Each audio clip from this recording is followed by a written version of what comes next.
Hello there, welcome to our channel. Login here once again. Hope you are doing fine. I'm back with another tutorial video, and today I'll be showing you how to log into your Revolut account from your desktop. And now without further ado, let's start right into the video. But before that, don't forget to like, subscribe, and hit the bell icon for more videos. Okay, on your computer, first open up your preferred browser. As I have already opened the Google Chrome, you can see.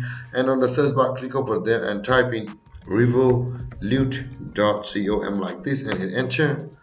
And after that, the home page of Revolut will open, and on the top right corner, but first let's allow all cookies to proceed.